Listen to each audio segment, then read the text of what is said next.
Assalamu alaikum, on se retrouve pour une nouvelle vidéo avec alia.ck. On se retrouve pour une nouvelle vidéo où tout simplement je vais vous raconter l'histoire du prophète Adam. Bon, comme d'habitude, n'hésitez pas à vous abonner, à partager cette vidéo à vos amis et à vos familles. Sur ce, je vous laisse avec la suite de la vidéo. Que la paix de Dieu et sa miséricorde et ses bénédictions soient avec vous. Soyez les bienvenus dans le second épisode de la série sur les histoires des prophètes. Avant de commencer par les histoires des prophètes, il faut que l'on parle de la création, du commencement. Il y avait Dieu le Très-Haut et il n'y avait rien avec lui.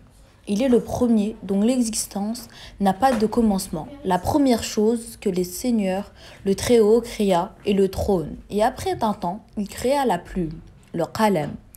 Donc de quoi écrire. Un jour, le qalam dit « Que dois-je écrire au Seigneur ?»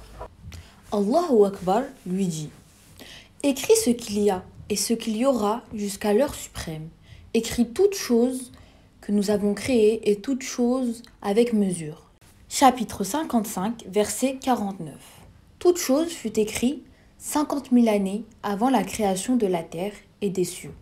Donc après 50 000 années, Allahu Akbar a permis de créer les 7 cieux et les terres, les montagnes, les fleurs. Allah a créé la terre et les cieux en 6 jours. Après avoir créé les cieux, la terre, les montagnes, les mers, le soleil, la lune, les étoiles et les planètes, après avoir créé tout cela, Allahu Akbar a créé des créatures sur terre qu'il appela les djinns. Ils étaient des peuples pervers et maléfiques sur terre. Ils faisaient couler le sang sur terre. Ils étaient des destructeurs au point que les anges venaient pour les punir et les chasser, les emprisonner dans des îles. Après les djinns, Dieu a permis de créer une nouvelle créature. Allah confia aux anges « Je vais établir sur terre un vicaire, califat. » Chapitre 2, verset 30. Les anges ont voulu savoir si cette nouvelle créature sera comme les djinns, qui ont tué et détruit. Les anges dirent « Vas-tu désigner un qui mettra le désordre et répandra le sang quand nous sommes là à te sanctifier et à te glorifier ?» Allahu Akbar a dit en répondant aux anges « En vérité, je sais ce que vous ne savez pas. » Les anges ne savaient pas que parmi les créatures, il y aura des prophètes, des pieux, des martyrs et bien des aimés de Dieu, le miséricordieux. Dieu, Allahu Akbar, a voulu créer Adam alayhi wa sallam. Il a ordonné à un ange d'aller sur terre, de prendre une quantité de tout type de terre. Il a rassemblé ces quantités de terre. Et il y avait de la terre blanche, noire, rouge et jaune. Et c'est grâce à ces différences de terre que les fils d'Adam ont des différentes couleurs et des différents caractères. C'est pour cela qu'il y a des hommes blancs, noirs, rouges, jaunes. L'homme de caractère fascine les bons et les maléfiques. Adam alayhi wa sallam a été créé de la terre un vendredi. On a mélangé de l'eau avec de la terre et elle est devenue argile. Et il est resté sur cette étape pendant un temps. Puis la densité de l'argile a augmenté et l'odeur de l'argile a changé. Puis après un temps, il est devenu comme une poterie vide de l'intérieur. C'est comme cela que Adam alayhi wa sallam a été créé. Nous avons certes créé l'homme d'un extrait de l'argile. Chapitre 23, verset 12. Cette terre, cette matière sur laquelle nous marchons est l'origine de la création humaine. L'homme a été créé de la terre, puis il est devenu argile. C'est la création d'Adam alayhi wa sallam. Allahu Akbar a dit « Et dès que je l'aurai harmonieusement formé et lui aurai insufflé mon souffle de vie, jetez-vous alors, prosternez-vous devant lui. » C'est l'origine de la création d'Adam. Il est resté un certain temps dans cet état, sans vie. Les anges l'observaient et s'inquiétaient de ce que cette créature et de comment il serait. Mais Satan tournait autour de la table. Il entrait au milieu de lui et en sortait. Et il regardait avec peur. Iblis l'enviait. Iblis disait aux anges « Ne vous inquiétez pas, il est vide de l'intérieur et votre Seigneur n'est pas vide de l'intérieur. Si on me permet de l'attaquer, je l'exterminerai. » Iblis était en train de défier Adam et les anges attendaient. Un moment sacré commence, c'est le début de l'humanité. Le moment d'insuffler le souffle de vie à Adam, alayhi wa sallam. Tout le monde était là à l'attendre. C'est un grand moment et une situation sacrée. Un souffle de vie, donc l'âme a commencé à traverser la tête d'Adam. Adam a commencé à voir et à regarder autour de lui. Il regardait le paradis, ses fruits, ses arbres et ses fleuves. Le souffle de vie arriva au nez d'Adam et il éternua. Alors les anges ont dit à Adam, dis Alhamdulillah. Et Adam a dit Alhamdulillah. Le Seigneur lui dit, alors ton Seigneur te fait miséricorde.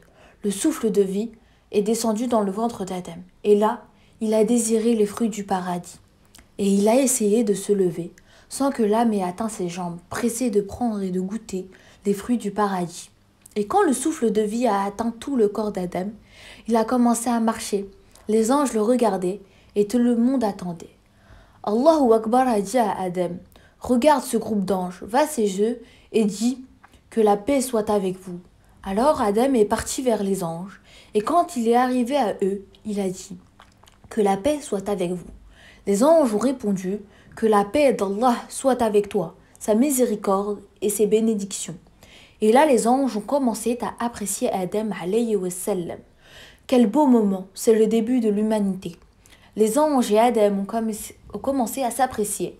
Et Allahu Akbar a dit, c'est cela ta situation et la situation de ta descendance. Après toi, après le Seigneur a effacé sur le dos d'Adam toute la descendance d'Adam.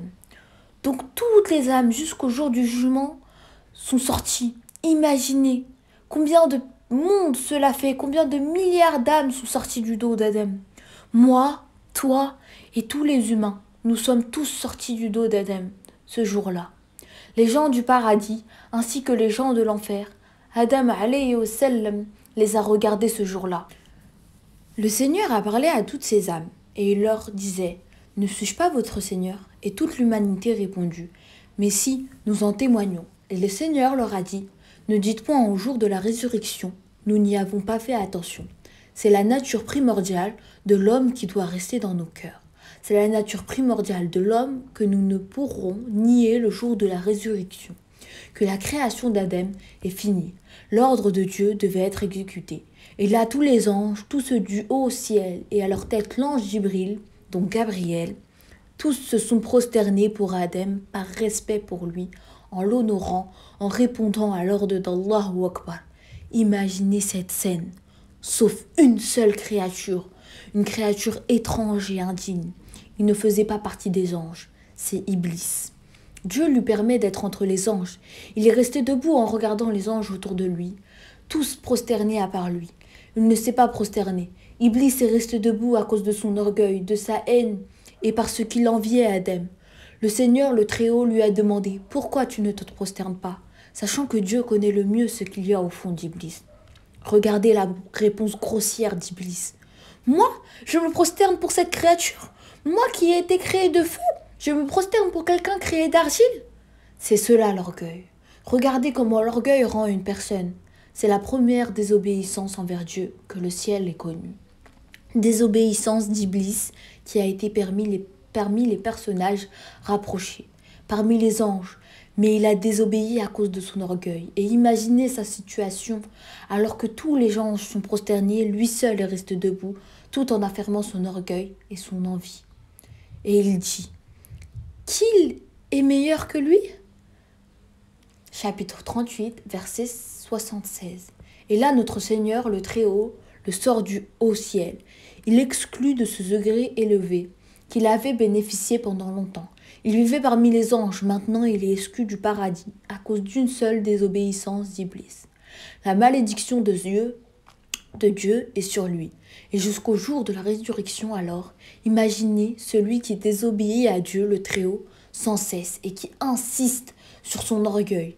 Il a été sorti de ce haut degré dans le haut ciel car il mérite cela à cause de son orgueil et de son envie. Allahu Akbar bannit Iblis. Iblis n'a pas demandé le pardon. S'il avait demandé le pardon et s'il s'était repenti auprès de Dieu, Dieu certes lui aurait accordé son pardon, mais il ne s'est pas repenti, ni a demandé pardon. Mais il a demandé une autre chose, il a demandé un délai. Sachant qu'il croit en Dieu, au jour de la résurrection, et croit au paradis et en enfer. mais il a eu de l'orgueil envers l'ordre de Dieu. Dieu lui a accordé son invocation. Même Iblis mécréant et maudit, Dieu lui a donné ce qu'il voulait. Dieu lui a accordé un délai et il a retardé sa mort. Iblis a demandé un délai pour qu'il montre à Dieu ce qu'il est capable de faire à Adam et à sa descendance. Pourquoi il n'a pas dit de leur haut, car il sait que Dieu est au-dessus d'eux.